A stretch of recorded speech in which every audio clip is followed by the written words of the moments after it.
बिस्मिल्लाहिर्रहमानिर्रहीम। इय्याका नअबुदु व इय्याका नस्तईन। गुज़िश्ता दिनों स्वीडन के अंदर सानिया हुआ है, कुरान पाक की बेरमती की गई है। पूरी दुनिया के अंदर मुसलमानों का दिल मजरूह किया गया है। जितने भी मुसलमान हैं इस दुनिया के अंदर, वो इस टाइम पे गम और गुस्से का इजहार कर रहे हैं।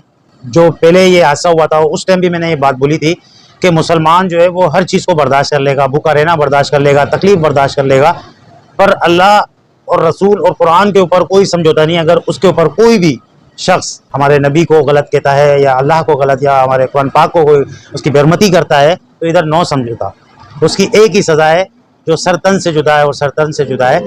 बाकायदा वहाँ की स्वीडन की एक हुकूमत ने उस शख्स को परमिशन दी है ऐसा काम करने की कि वो कुरान पाक की बेरमती करे। अल्लाह के बंदे, आप भी अहले किताब हो, आसमानी किताबें हैं। हम मुसलमान होने की हैसियत से तमाम चारों की चारों किताबें आसमानी हैं, उसका एहतराम करते हैं। आप अलल ऐलान मीडिया के सामने कुरान पाक की जिस तरह बेरमती की गई है, पूरी दुनिया के मुसलमानों के लिए नाकाबिले बर्दाश्त अमल है। तमाम इस्लामी ममालिक के अंदर इसके खिलाफ एहतजाज हो रहा है और मैं हुकूमत से मुतालबा करता हूँ कि तमाम चीज़ों के ऊपर स्वीडन की जितने भी मंसूबात है उसके ऊपर पाबंदी लगाई जाए, कि सिफारत खाने को खाली कराया जाए। तमाम इस्लामी कंट्री जितने भी हैं इस दुनिया के अंदर, उनसे भी मैं रिक्वेस्ट करता हूँ उनके तमाम सिफारत खानों को खाली कराया जाए और उनको इनका मुकम्मल बाइकाट किया जाए। ये वाक़या भी हमारा त्यौहार था, बकरा ईद उल अज़हा का जो त्यौहार था, उस दिन ईद की नमाज के बाद ये वाक़या हुआ है। अब कभी फ़लस्तीन के अंदर जो है वो ईद के टाइम पे जुल्म ज़्यादती मुसलमानों के साथ होती है, कभी जो है वो कुरान पाक की बेरमती की जा रही है। OIC जो है, जो तंजीम बनी हुई है, जो इन सब चीज़ों के लिए इनको रोकने के लिए बनाई गई है, मैं उनसे सवालिया निशान उनके लिए है कि भाई इन सब चीज़ों को रोका जाए। मुसलमानों के दिल को मजरूह उनकी किताबों को बेरमती करना और मुसलमानों के जो है वो खिलाफ प्रोगंडा करना, ये तो सारा सब कुछ था। ये बेरमती करना और खुला मीडिया सोशल पूरी दुनिया इस चीज़ को देख रही है, तो इन सब चीज़ों को रोका जाए, इनका पूरा मुकम्मल बाइकाट किया जाए ताकि ये आने वाले वक्त में दोबारा इस तरह नाज़ेबा हरकत ना करे, तो ताकि जो है वो मुसलमानों का दिल मजरूह ना हो। अगर मुसलमान आ जाए अपने ऊपर तो ये पता नहीं क्या क्या कर सकता है, पर हमारे जो दीन इस्लाम है वो इस चीज़ की इजाज़त नहीं देता, सब्र तामुल की इजाज़त देता है। वज़ीर ख़जाना इसहाक़ डार साहब ने गुज़िश्ता दिनों एक साफ़ी के सवालात पे ज़्यादती किया, उसके ऊपर थप्पड़ मारा। मैं ये कहता हूँ कि हमारे पाकिस्तान के अंदर मीडिया को आज़ादी है, वो तमाम सवालात कर सकती है, वो मईशत के बारे में पूछ सकती है, उनका हक बनता है, वो टैक्स होल्डर है। आप वज़ीर ख़जाना साहब, आप हमारे टैक्सेस के ऊपर हम जो है तनख्वाहें ले रहे हैं, आप हमारे हाकिम नहीं हैं, हमारी रिलीफ के लिए आपको रखा गया है। आप वो वाहिद वज़ीर ख़जाना है कि ख़जाना खाली है और उसके बावजूद भी आपकी जो है वो तनख्वाहें, आपके जो है वो नौकर चाकर और आपके शाही खर्चे हुकूमत अफोर्ड नहीं कर पा रही है। उसके बावजूद भी आप जो है वो हुकूमत के ख़जाने पे एक बोझ बने हुए हैं। उसके बाद भी आपने जो है वो इस तरह जो है वो जो है साफ़ी के ऊपर जुल्म किया, ज़्यादती किया। उसने सवाल किया था, आप उसका क्वेश्चन का जवाब देते।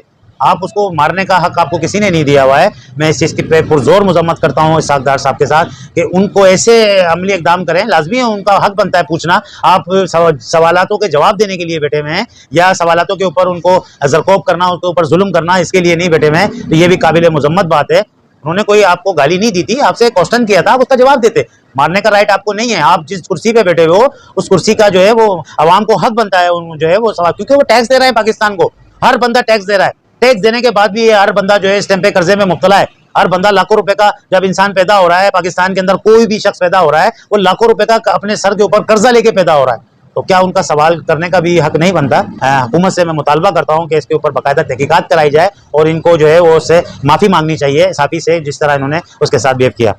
IMF से 4 अरब डॉलर का हुकूमत ने कर्जा लिया है, कर्जा लेने के बाद एक दूसरे को मुबारकबाद दे रहे हैं। मैं कहता हूँ ये शर्मिंदगी वाला अमल है। आप कर्जा लेने के बाद IMF के शिकंजे में, उनकी शराइतों में, उनके मामलात में फंस रहे हैं। उन्होंने लाजमी हर चीज़ पे टैक्स बढ़ाने का कह दिया। जो चावल 400 थे वो 500 करने का बोल दिया। जो अभी डीजल पिछले दिनों फिर बढ़ गया, अभी अगले 10-15 दिनों में पेट्रोल को भी बढ़ा दिया जाएगा।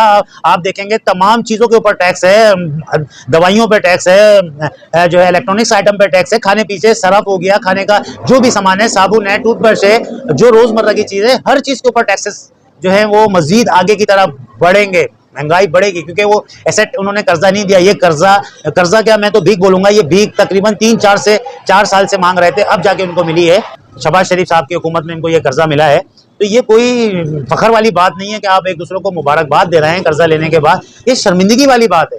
खुदारा ये कशकोल को तोड़े, कोई ऐसे हिकमत अमली बनाए कि ताकि हमारा मुल्क इस कर्जा जैसे बोझ से निकले। ये भीख मांगना कोई अच्छी बात है? जब गवर्नमेंट भीख मांग रही है तो लाजमी सी बात है अवाम कहाँ पे खड़ी है, वो सही है। फिर वो जो है इनकम सपोर्ट फार्म के लाइनों में लगे हुए हैं, एहसास प्रोग्रामों के लाइनों में लगे हुए हैं, वेलफेयर के लाइनों में लगे हुए हैं, लोग इमदाद के लाइनों में लगे हुए हैं। तो लाजमी जब हुकूमत भिखारी बनेगी तो अवाम तो ऑटोमेटिक भिखारी बन जाएगी। तो खुदारा कोई ऐसे इकदाम करे, कोई ऐसी पॉलिसियां बनाए, आपस में यकजुई करें, तमाम जो हज़्ब इख्तलाफात हैं, जितनी भी पार्टियां हैं, सब मिलकर एक कोई ऐसा लाएमल निकालें कि पाकिस्तान एक तरक्याती माजी में मुल्क रहा है, वो कर्जा देता था, आज वो इस नौबत में आ गया है कि वो कर्जे में बाल बाल जड़ा हुआ है। एक बच्चा उसके जो IMF के कर्जे में झगड़ा हुआ है, वो सिर्फ $4 अरब के लिए। ये LPG जो छोटी गाड़ियों में लगाई जाती है, जो सुजुकी हो गई, आयरोक हो गई और छोटी गाड़ियां जो भी हैं, इन गाड़ियों में आजकल LPG सिलेंडर लगाए जा रहे हैं। LPG जो सिलेंडर होते हैं वो ऐसे होते हैं, वो चलते फिरते बम होते हैं। देखें, ये स्कूल की वैन होती है जो इनमें भी मैं अक्सर देख रहा हूँ, गुज़िश्ता कई सालों पहले भी इसके ऊपर बाकायदा पाबंदी लगा दी गई थी कि ये LPG सिलेंडर बंद किया जाए, कम से कम स्कूल की वैनों से तो हटा दिए जाएं। जो माँ बाप अपने बच्चों को स्कूल भेज रहे हैं कि ये मुस्तकबिल बनेंगे, पाकिस्तान का निज़ाम चलाएंगे, उनके जानों से खतरा, चंद पैसे को बचाने के लिए CNG सिलेंडर LPG में कुछ पैसों का फर्क आ रहा है। इन पैसों को बचाने के लिए एक इंसानी जानों से खेलना, मैं ये कहता हूँ ये दुरुस्त नहीं है। तो खुदारा जो भी ट्रांसपोर्टर हैं, ये LPG सिलेंडर निकाले जाएं। गवर्नमेंट से भी मैं मुतालबा करता हूँ कि इस चीज़ के ऊपर दोबारा एक दफ़ा सख्ती किया जाए, ताकि एक जो जान होती है वो एक जान नहीं होती है, पूरा एक ख़ानदान होता है और उसके ऊपर उसके भाई, उसके बहन, उसके वालिदैन, हर जो है वो उसका ख़ानदान उस पर एक आस लगा के बैठा होता है। और वो अगर उसके साथ कोई हादसा हो जाए तो वो उसको नाकाबिले तलाफ़ी होता है। तो ये रक्शे जो है चल रहे हैं, ये लोग भी ज़्यादातर LPG सिलेंडर इस्तेमाल कर रहे होते हैं। सुजुकी है, आयरूफ हैं, ये गाड़ियां हैं जो LPG पे ज़्यादा चल रही होती हैं। तो इनके खिलाफ जो है हुकूमत बाला से मैं रिक्वेस्ट करता हूँ कि इनके खिलाफ एक्शन लिया जाए। आखिर में मैं फिर यही बोलूँगा, अल्लाह ताला पाकिस्तान की हिफाजत रखे, अल्लाह ताला पाकिस्तान को नज़र बस से बचाए। पाकिस्तान जिंदाबाद और पाक होश पाइंदाबाद, और पाकिस्तान के सलामती इदारे पाइंदाबाद। अस्सलामु अलैकुम व रहमतुल्लाहि व बरकातहू।